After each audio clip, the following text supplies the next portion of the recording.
नमस्कार दर्शकों, हमारे बीच में शिक्षित नगर सेवक श्रीमान दिगंबर भाऊ दहाके हैं। पिछले 3 टर्म पूरे कर चुके दिगंबर भाऊ आपकी बार चौथी बार पुनः बहुमतों से चुनकर आए हैं। ये बताता है कि उनकी लोकप्रियता कितनी है। आइए उनसे मिलते हैं, उनसे पूछते हैं। नमस्कार भाऊ। नमस्कार। दिगंबर भाऊ, आपको जो ये सफलता मिली, आशातीत सफलता बोलेंगे जिसको, इसका क्या कारण है? मैं सर्वप्रथम मेरा जो प्रभाग है नवाते जी, क्रमांक 32, मैं यहाँ के सभी मतदाताओं से जिन्होंने मुझे भरपूर सहयोग देने के साथ ही चौथी बार सदन में पहुंचाया, उन सभी मतदारों का मैं दिल से उनका आभारी हूँ। और जो विश्वास उन्होंने मेरे पे डाला है, वो विश्वास के प्रति ईमानदार रहने का अभी मेरा काम है। और आने वाले 5 सालों में, 5 साल तो बहुत हो गए, लेकिन साल भरों में जो उन्होंने विश्वास डाला ये उनका बेकार नहीं जाएगा। ये उनके समझ में काम देखने के बाद उनके ख्याल में करके बताएंगे आप। इसलिए मैं उनका बहुत बहुत आभारी हूँ। सभी मेरे मतदार बंधु, मेरे माता, मेरे मित्र मंडली, वहाँ के सभी, उनको मैं दिल से उनके आभार व्यक्त करता हूँ। दिगंबर भाऊ, आपके भावनाओं की हम कद्र करते हैं। आपने कहा कि 5 साल तो नहीं, आने वाले 1 साल में आप कुछ करके बताने की तमन्ना रखते हैं। आपकी भावनाओं की कद्र करते हैं। पूछना चाहता हूं कि पिछले 3 टर्म्स में आप जो कुछ कर सके और जो बाकी रह गया, तो अब आप क्या करने की तमन्ना रखते हैं? नहीं, मेरा एक साधारण तौर पे जिसको अपन बोलते हैं कि नगर सेवक से अपेक्षित रहता है कि भाई सफाई होनी चाहिए, लाइट होना चाहिए, ऐसे एक सामान्य लोगों की धारणा जो है, इससे हटके अपन क्या करना चाहेंगे? नहीं, मैं हर बार मेरे जो मतदाता है या मेरे जितने भी जूनियर प्रभाग के जो लोग हैं, ये मेरे सब काम से वो अच्छी तरह से वो जानते हैं। और मैं हर बार यही बोलता हूँ उनको कि नगर सेवक का काम सिर्फ सफाई, लाइट, रोड, रास्ते, नाले ये नहीं है। बहुत सारे ऐसे अलग काम है। ये तो रूटीन काम है, जिनका वहां पावर चलता है, उनके लिए ये बहुत छोटी सी बात है, मैं जो बोला हूं। पर कल की बात मैं आपको बताता हूं कि माननीय डॉक्टर देवी सिंह जी शेखावत, इनके साथ में कल चर्चा हुई। बबलू शेखावत ने उनसे बात किया और बोला कि दिगंबर और अगर तुम आओ और अपन चर्चा करेंगे। तो कल जाने के बाद वहां पर अनेक विषय के ऊपर चर्चा हुई और उन्होंने, जो मंत्री है वो डिपार्टमेंट के, वो मंत्री का उनको फोन आया और उन्होंने बोला कि आप प्रपोजल भेजो, 25 करोड़ रुपए हम देने के लिए तैयार है, 20 करोड़। तो बोले दिगंबर, वहां के तुम्हारा जो प्रशासन है, कल मीटिंग ठहरी थी लेकिन कोई आया नहीं। हम वैसे ही जो हमारे इंजीनियर वगैरह उनसे बात किया, आयुक्तों से चर्चा हुई, तो उसमें जो काम है उसमें अपना जो परकोट की वाल है बड़ी जी, ये परकोट का विषय है। उसके बाद में माल टिकड़ी है, भीम टिकड़ी है, कि जो अमरावती शहर का एक सौंदर्य है, उनको और अपन किस तरह से उभार सकते हैं। तो ये 2 है उसमें, माल टिकड़ी, बिच्छू क्या बोला, भीम टिकड़ी। उसके बाद में जो श्री कृष्ण का मंदिर है अपना गेट के अंदर, आनंद नगर में, माता खिड़की में, जहाँ पर कौंडन्यपुर से श्री कृष्ण भगवान ने रुक्मिणी का हरण कर जो मंदिर में वो ठहरे थे। अच्छा, वो इतना बड़ा मंदिर पूरे देश में प्रख्यात है। हाँ। तो इस मंदिर का भी उद्धार होना चाहिए, वो एक उसमें विषय है।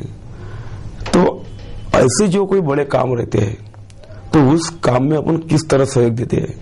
अभी नगर उत्थान का विषय है, 7.5 कोटी रुपए वहां महापालिका में आ गए, उसके वाले आचार संहिता की वजह से रुक गए थे। तो ये जो विषय है, कोई एक वार्ड का विषय नहीं है। नंबर वो बीच में पूछ लेना चाहूंगा कि अभी जैसा आपने उल्लेख किया मंदिर के बारे में, तो वो जो शेषशाही विष्णु भगवान की मूर्ति मिली, उस मंदिर की बात कर रहे हैं आप? नहीं, ये अपना माता खिड़की में मंदिर है, मानभाव का बहुत बड़ा तीर्थ क्षेत्र है वो। अच्छा, हाँ, और जहाँ पर कौंडन्यपुर से रुक्मिणी जी का हरण कर जो श्री कृष्ण भगवान जहाँ रुके थे अम्बा देवी के बाद में, तो वो मंदिर है वो। अच्छा, वहाँ की बात है, ठीक है, आगे की बात करेंगे। आप बोल रहे थे प्रभाग के बारे में। तो प्रभाग का जो विषय नहीं है जी, मैं जा गया, वो प्रभाग का विकास तो हुआ है जी, लेकिन हम लड़े हर बार शहर का विकास लेकर जी। संपूर्ण शहर कैसा होना चाहिए। देवी सिंह जी ने आपको क्यों बुलाया? उनको पता है, अभ्यासु लोग हैं। अच्छा, इसलिए ये हिसाब से। हाँ। अच्छा, कभी आपको निमंत्रण दिया उनके पार्टी में जाने का? तो नहीं, पसंद करें? बिल्कुल नहीं जाऊंगा, क्योंकि शिवसेना प्रमुख की जो विचार है वो मेरे दिल से इस जन्म में तो नहीं हटने वाले। क्या बात, वाह, हाँ। बहुत अच्छा, बहुत अच्छा।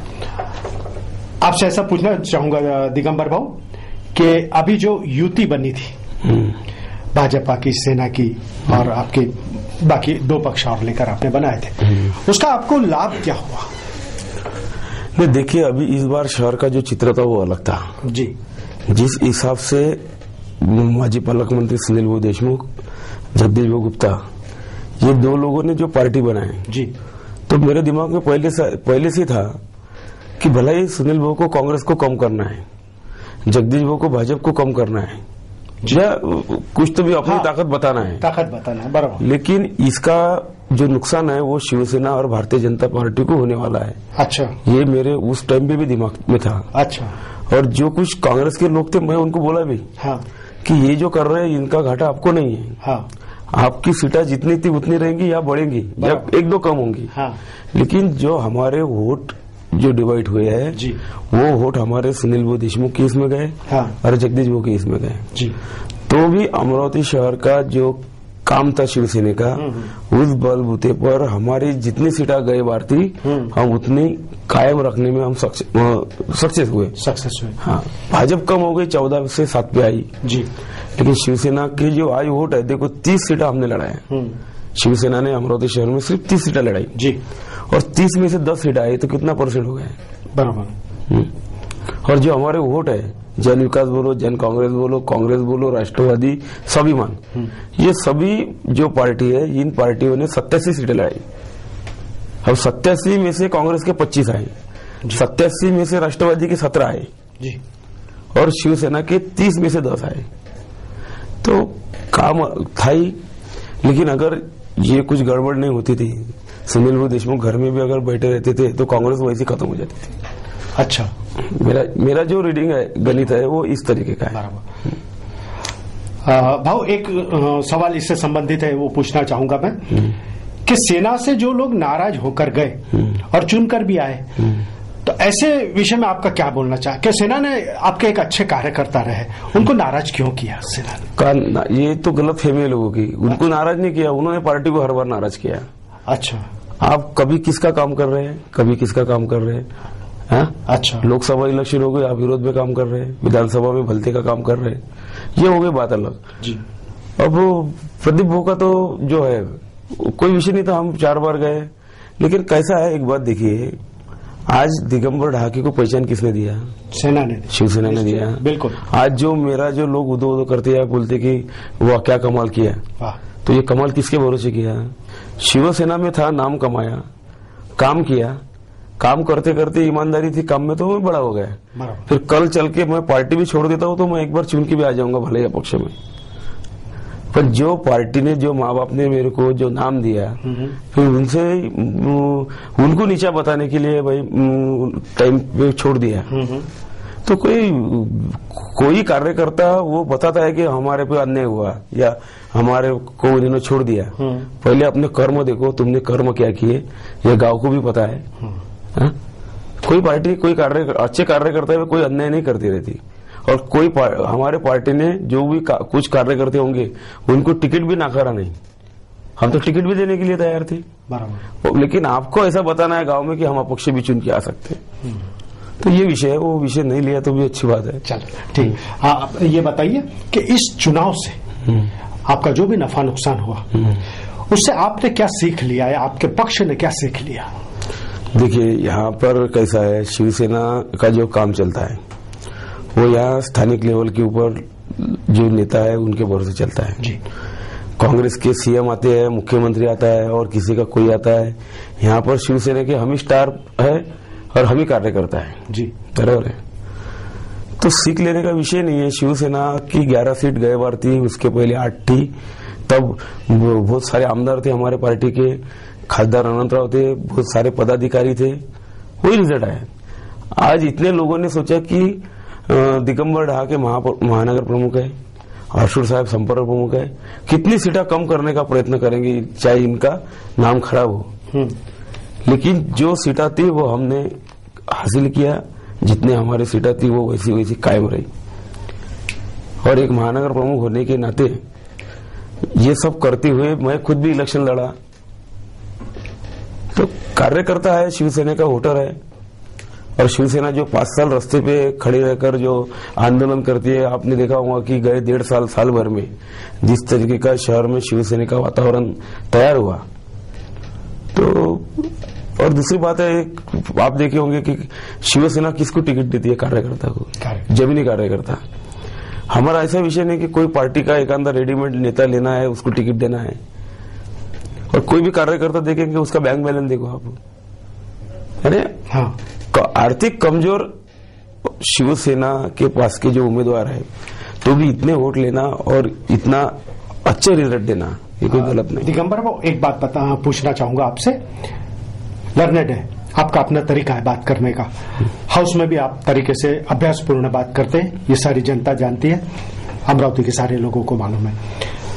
हाउस के अंदर जिस प्रकार का वर्तन होता है, कभी गाली गलौज होती है, कभी मारपीट होती है, क्या कभी ये नगर सेवक ये सोचते नहीं है कि इसका क्या परिणाम होगा, कि समाज में, गांव में इसके हमारी कैसी छवि जाएगी, कैसा लोग सोचेंगे कि जिनको इतने विश्वास से चुन कर दिया वो आदमी जाकर वहां पर खड़े मवाली के जैसा वर्तन कर रहे, इसका कितना इफेक्ट पड़ता? नहीं, अभी मुझे तो 15 साल हो गए, 15 साल में 1-2 अगर छोड़े। अभी रिसेंटली जो हुआ था मारामारी का किस्सा, हाँ ना, मैं था उसमें।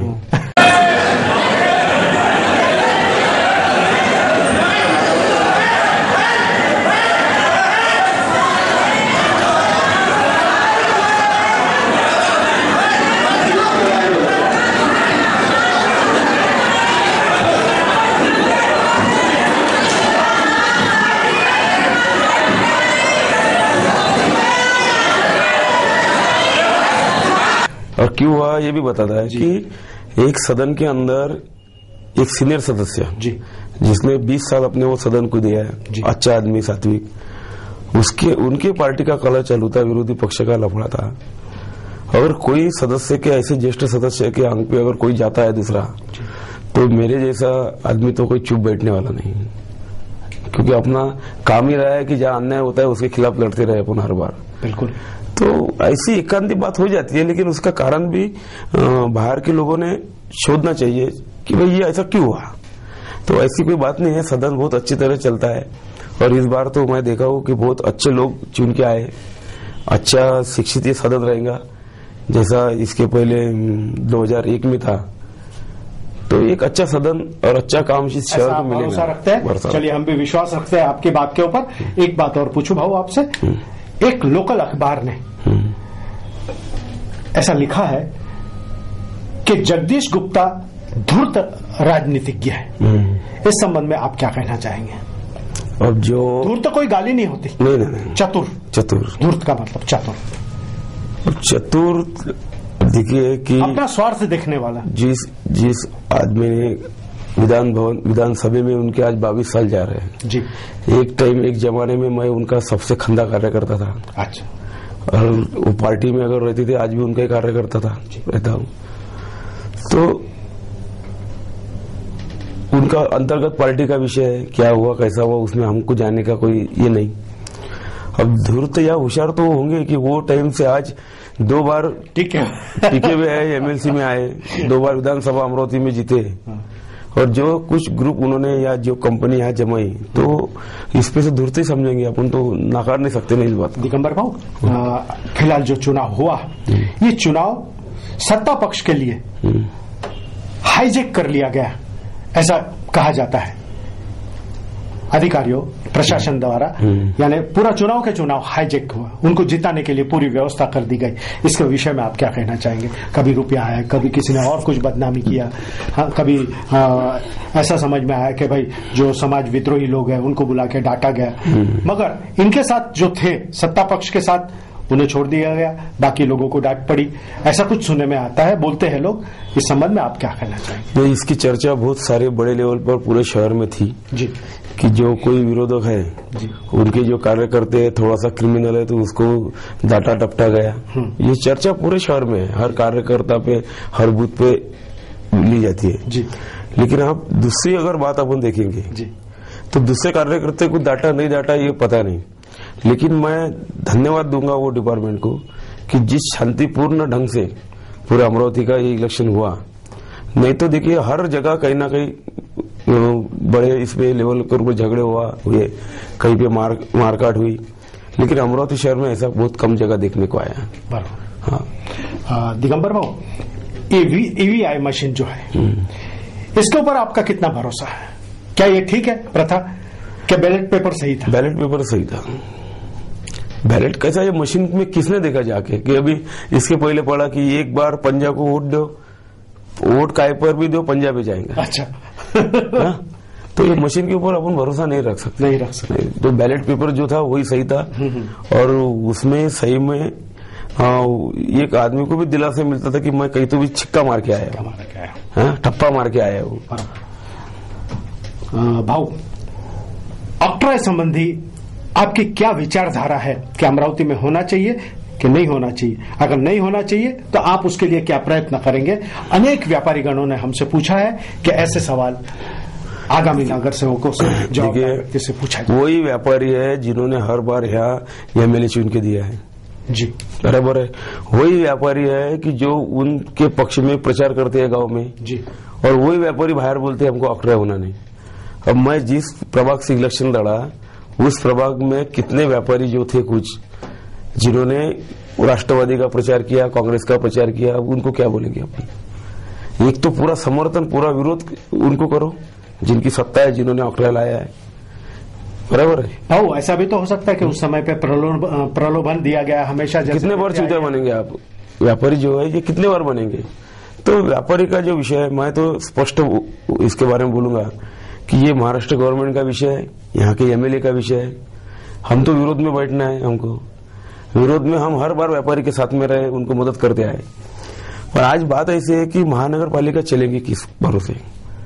आज महाराष्ट्र गवर्नमेंट में हर इधर से हमको अड़चन में डाला है। बाकी भी जगह पर तो चल रही है, तो देखिए ना, हाल देखिए ना, आज अमरावती का जो कुछ टर्नओवर है वो ऑक्ट्रॉय और हाउस टैक्स दोनों के भरोसे चलता है। ना यहाँ का कोई उद्योग बड़ा है कि जिसका रेवेन्यू बड़ा महापालिका को मिलेगा। तो अगर ये सभी लोगों ने, इसके लिए सत्ता पक्ष की मानसिकता आवश्यक है ऑक्ट्रॉय हटाने के लिए, यहाँ के एमएलए की मानसिकता आवश्यक है। और रही दूसरी बात, जो मुंबई में मुख्यमंत्री बैठे हैं उनकी भी आवश्यकता है इस बारे में, जो नगर विकास मंत्री है उनका सहयोग इसमें आवश्यक है।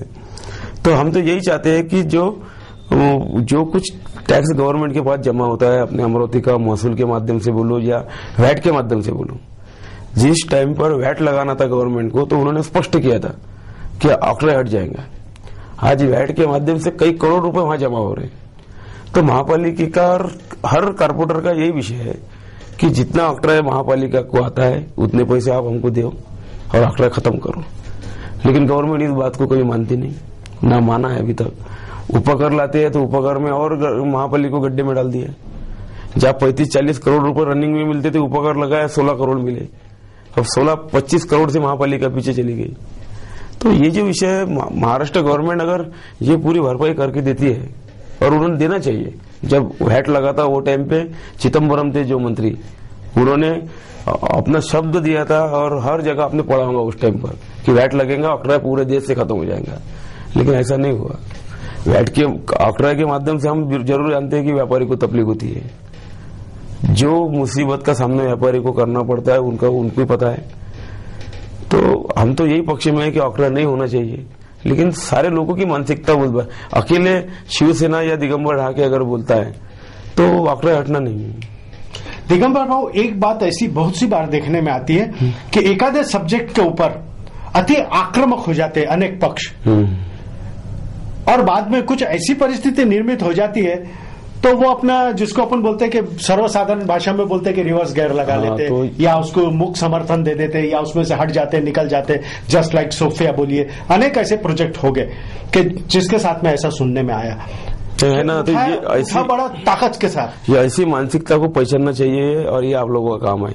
आज भी सदन में और लोग चुन के आए। वो दिगंबर भाऊ, हम यानी जनता, मैं जहां से बैठा हूं, नहीं, वो एक जगह से बैठ के मैं आपको बताना चाहता हूं कि हम जनता है, और जनता एक बार अपना वोट किसी को दे देती है तो 5 साल के लिए वो लाचार हो जाती है। कोई राजनीतिज्ञ को अपनी कुर्सी से खींच के नीचे गिरा देने की ताकत जनता गमा देती है। ये जनता को नहीं मालूम, इसलिए कहीं भी ठप्पा लगा देती, कहीं भी लालच में आके किसी को भी वोट दे देती और आखिर तक 5 साल तक भुगतना पड़ता। ये तो आप जानते हैं। अपना विषय था हाँ, कि क्या विषय था आपका? ये विषय ऐसे था कि ये मुख्य सम्मति दे देते हैं बाद में, पहले विरोध में। तो ऐसे कोई आज भी कारपोरेटर चुन के आए मेरे नजर के सामने जी, सदन में बहुत ऊंची आवाज में बोलते हैं जी, और उतने जल्दी रिवर्स ले लेते हैं। हाँ। कि उनको हंसते भी है लोग तो, लेकिन उनको कोई शर्म नहीं रहती। इसका कारण क्या हुआ? कारण या तो कहीं दबाव आ जाता है, एमएलए का दबाव आ जाएगा, या कहीं उनका सार ताड़ा जाएगा, या कोई मिल जाएगा। तो हमारा यही इतिहास रहा है महापालिका में, एक विषय को लेके लड़े तो फिर उसमें नो कम्प्रोमाइज, कभी कम्प्रोमाइज नहीं हुई। तो ऐसे बहुत सारे विषय रहते हैं कि, और बहुत सारे लोग रहते हैं जो न्यूट्रल आ जाते हैं, आपने जो बोला है। दिगंबर प्रभाव, इसके अलावा आप हमारी जनता से कुछ कहना चाहेंगे? आपके मन के विचार स्पष्ट तौर पे आप जनता से कहें, खुले दिल से ऐसा कुछ। मैं जनता से तो एक ही बात कहूंगा कि अभी हम जैसे आपसे एक्सपेक्ट करते हैं। हाँ, बराबर है। अच्छा, आप क्या एक्सपेक्ट करते हैं हमारे मैं अभी जो इलेक्शन हुए गांव में, बहुत सारी जगह अलग अलग विषय के ऊपर लोगों का मत हुआ है। 5 साल यही गांव की जनता है, पेट्रोल बढ़ गया, डीजल बढ़ गया, लोड शेडिंग बढ़ गया, परीक्षा की फी बढ़ गई, इलेक्ट्रिक बिल बढ़ गया, पानी का बिल बढ़ गया, कांग्रेस को गालियां देते हैं, राष्ट्रवादी के नाम से चिल्लाते हैं। लेकिन जब इलेक्शन आता है वो टाइम पर ये मेरे जात का है, ये मेरे समाज का है, ये देखते हुए जो वोट करते हैं लोग, तो 5 साल अपने खराब कर देते हैं और 5 साल और फिर वो लोगों को गालियां देते रहते या उनके नाम से जो कुछ भरा बुरा है उनको बोलते रहते हैं। लेकिन जब इलेक्शन का सही टाइम आता है उन लोगों को बताने का, अब आपको बताऊंगा टोल टैक्स लग गया था, ऐसे बहुत सारे विषय रहते हैं गांव के, लेकिन ये टाइम पे अपन भूलते हैं। कोई भी जो व्यक्ति है गांव का, उसने विचारों को वोटिंग करना चाहिए। अलग अलग पार्टी के विचार है, शिवसेना प्रमुख, शिवसेना की एक विचारधारा है, भारतीय जनता पक्ष की एक विचारधारा है, कांग्रेस की विचारधारा है, राष्ट्रवादी की कोई विचारधारा नहीं है। हर बड़े लोग मिलकर एक पार्टी स्थापन किया, एक पक्ष तैयार हो गए। तो जो विचारधारा वाले जो लोग हैं और जो विचारधारा अपनी पट्टी हो, विचारधारा के साथ में जनता ने रहना चाहिए। ये मैं लोगों से यही शब्द कहूंगा, बाकी न कहते। हमारे बीच में अभ्यास व्यक्तिमत्व जिनके पास में पिछले 3 टर्म का अनुभव है, ऐसे व्यक्ति आए, हमारे स्टूडियो में आए, हमसे बात की। दिगंबर बाबू, हम बहुत बहुत आभारी है हमसे बात करने के लिए आपका। धन्यवाद।